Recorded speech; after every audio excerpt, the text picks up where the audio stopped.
I have the pleasure of welcoming Corrina Lau to the studio today, and welcome to Sweden and welcome to Avanza. Yeah, thank you for inviting me. It's a pleasure here speaking to you. Okay, can you tell us a little bit about who are you? Yes, myself, Corrina, I actually am the product director for Invesco, Asian equity investment team that is based, I would say, primarily in Hong Kong. We do have people in Taipei, in Shanghai, and also in Singapore. So it's very much a local team in Asia, and we're specializing in managing Chinese equities and also Asian equities. Very interesting. I know that you have a very long dated career in this space, right? That's correct. I've been with the company for quite a long while, and for the last 15 years, I've basically representing the team, meeting up with clients basically around the world, in Latin America, in the US, here in Europe, and different parts of Asia, speaking on our Chinese equities in particular, and also Asian equities. It's very interesting to follow what's going on in China, but it's also very difficult for us with this distance to understand actually what's going on beneath the surface. But let's start with the one-child policy and let's say the implications of that, because that's basically what we see right now, right? There is a aging of a population, and also the birth is not that high, right? So can you tell us a little bit more about what's going on? Yeah, for the one-child policy, as we all know, in the past, for people in China, generally encouraged to have one child, as versus more than one children. And I would say it's a policy very much developed back then, which is more suitable for the time at that moment. I would say now, of course, people talk a lot about aging population, about productivity. So you are definitely correct. It is, I would say, a large debate, I would say overseas and even within China. So from top down, when you look at it, of course, when we talk about an aging population, then we're talking about lesser growth, less productive. But in general, I would say at this stage it's still very much debatable, because a few things worth mentioning or worth keeping in mind is that in terms of the productivity, now with the automation, first thing, and of course with AI, the efficiency is getting higher and higher. So definitely on the top down, when we look at it, it may have impact on the productivity. But on the other hand, there are other factors that's driving it, I would say in a way compensating. So while it seems on top down is a negative impact, but in fact, I would say it's debatable and it's still being debated, I would say. And this generation that has been growing up during this policy, in what sense are they different from the previous generations, would you say? I would say for children, if they grow up by themselves, I would say that they do feel that it's very comfortable to be, without, say, brothers and sisters, etc. And that's why I would say some of them don't feel the need to have more children. So that is one of the reasons that deter people having more children. And of course, the society is encouraging people having more children now. So we will see how things goes. And I think with the people getting richer, like what we see in the developed market, people tend to have less children as well. But I would say it depends. So some of the population does actually want to have more. So I would say it's something that will probably see a larger impact, or we yet to see impact, I would say, in the next 5 to 10 years. And in the past, China has been seen as the world factory. But if we look forward, how do you see the economic development in the country, and what the composition of, how important is private consumption going to be going forward, etc.? Yes, I think domestic consumption will likely or needs to be one of the key drivers. I think the debatable, arguable thing talking about is to what extent domestic consumption will continue to drive in terms of growth. Definitely, as the GDP per capita is rising, people will likely to spend more. Now, that is a trend that's going to continue. But I think within a short period of time, currently what we're seeing is some of the pressure on the property sector. And because a lot of people's wealth actually locked up in the property that they own. So that does impact in terms of sentiment. So I would say in the short term, we do see some of the change in terms of the consumption pattern. For example, this year in terms of the Chinese New Year, we see people going out to travel again. All right. But people, in terms of their spending pattern, we do see a little bit different in the sense that the number of trips that's actually increased more than COVID. But in terms of the average spend per trip, it may not be, the growth rate may not be as high. So people definitely will think about value for money, for example, when they travel or in some of the consumption that they're going to make. How worried are you about the real estate sector? The real estate sector, I would say, is something that is in a lot of investors' mind, like our team as well, given that the property sector and related sector very much contribute to, I would say, over 20% or roughly the amount of the GDP. But I think the key few things first is that its impact on the sentiment, which I would say in the actual savings rate is actually higher than COVID, because people have been saving or they have been saving money even during COVID. So in terms of the wealth effect, I think it's more to do in terms of the sentiment, but that's will likely to have some impact so long as we still have pressure on the property side.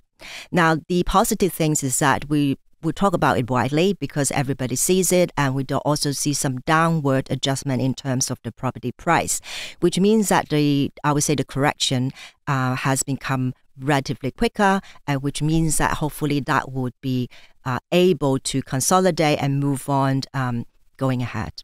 Yeah, we also saw the message from the PBOC here, I think it was a couple of months ago, that they lowered the mortgage rates at the 5-year mortgage rates. What effect did that have, if any?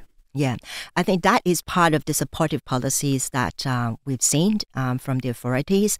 Basically, the market has been talking and they want to see actually more policy stimulus.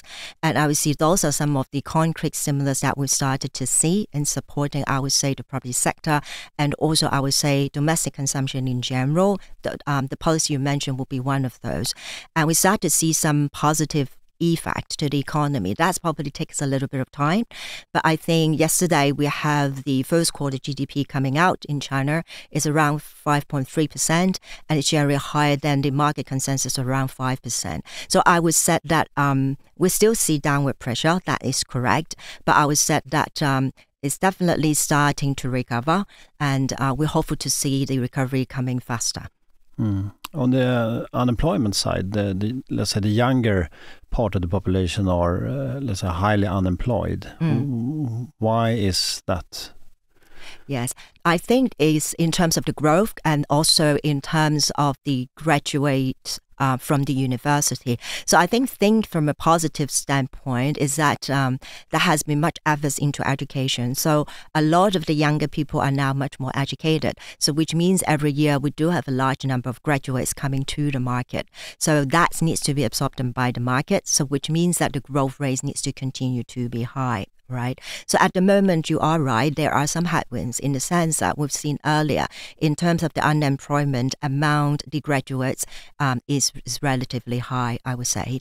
Now, positive side is that, as you mentioned earlier, we now do see some policies actually starting increasingly supporting the economy or supporting the growth, because having a high, I would say, youth unemployment rate is something that nobody wants to see. And that's, I think, is a balancing act. So we start to see, I would say, more pressure in terms of the pro-growth policy coming out, which from an investor point of view, that is positive from that front. Chinese stocks have seen a lackluster development over the last 3 years at least. It seems that they are, the stock market is, by historical means, becoming very cheap. How do you see the development? Yes, it's definitely valuations come down to a level that is very, very comfortable, especially where we compare to, for example, U.S. equities, where valuation is high. Chinese equities, on the other hand, you're definitely correct, is getting very comfortable and is much, much cheaper. Now, I think the key is look at the EPS growth. The EPS growth, I would say, is still quite comfortable. All right. So we do see a disconnect there. In terms of growth, we see the earnings growth there. But in terms of the valuation, I would say the PE re-rating, we haven't seen it re-rating to a large extent. So, of course, there are different reasons, some of the issues I've mentioned that weighted on the market. But we are hopeful that when the earnings or further earnings coming through, we should gradually see the market coming back. Now, we're not saying that the market will suddenly come back to a very large extent. It's almost like seeing in the US where people think the valuation is expensive, but again, we don't see a correction. For that to happen, we need to see, I would say, some major catalysts. But I say more realistically, the earnings growth, we believe, will gradually provide support to the market price. But isn't it so as well that if you look at the Chinese stock market, it's to a very large extent, it's basically traded by retail investors onshore in China, and to a lesser extent by institutional investors, and even lesser extent by international institutions. And that needs to change, I guess, in order to get a more, let's say, a fair valuation of the stocks. Yes, you're right. If we're talking about the onshore domestic A-shares, still majority of the participation is from the retail investor. I think foreign investors' participation is less than 10%. We've mentioned earlier about the Stock Connect, etc. So that does actually facilitate that. So international investor participation does and have increased in the onshore China domestic. So that's the first thing. I think that will going forward should provide a better mix. The second is, as the market mature, now the retail investors and in the past they may want to go single stock, etc. But as the market matures, some of them will go with the fund managers, as the managers going into mutual fund that is managed by professionals. For example, professionals, fund managers. So the market should, looking ahead, we should see more institutional participation from that perspective. Another large market that just surpassed China is India, right? And there seemed to be a preference for India over China, at least short term. On the other hand, you can argue and say that India is starting to look expensive compared to China. How do you view it? Yes. Well, actually, our team managed both Chinese equities and we also manage dedicated Indian equities. So we like both of them.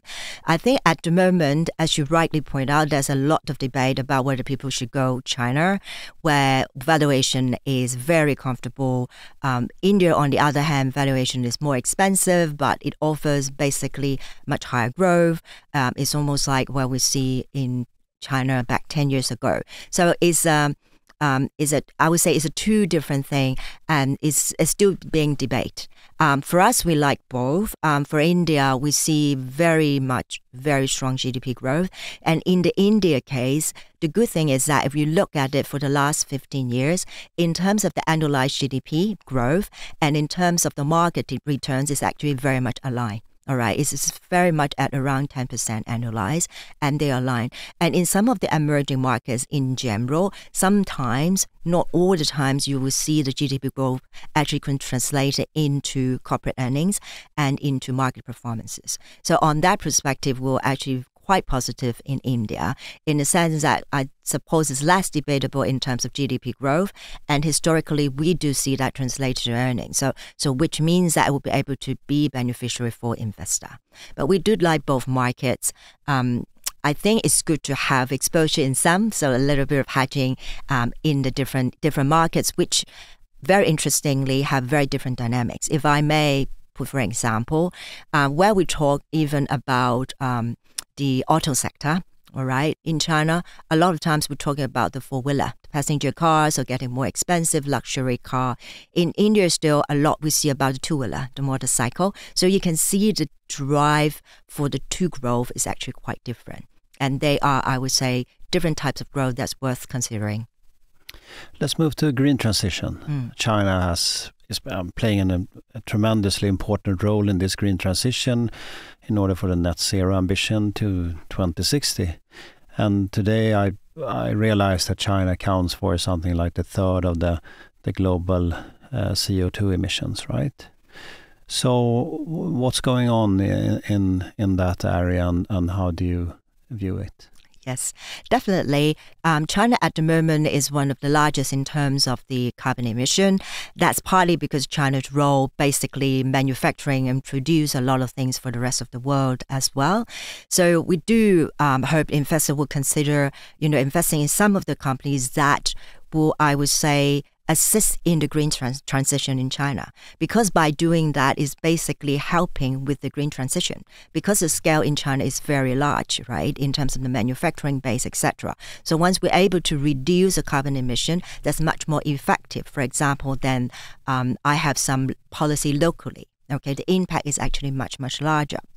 Now, in terms of the reduction of the carbon emission, as you point out, 2060, carbon neutrality, etc., basically that has put into China's 5-year plan. So things once put into plan will be rolled out relatively quickly and I would say quite strongly, because the companies, etc., will need to adhere to some of the guidelines and also regulations. So as a result, you see a lot of high-level terms, resources putting transition into some of the clean energy.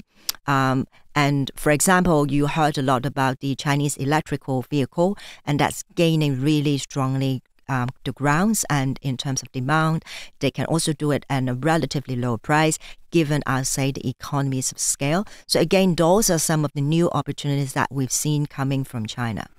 Do you think that is the reason why Tesla is having some headwind now, that you see the stronger competition for cheaper cars, EVs from China?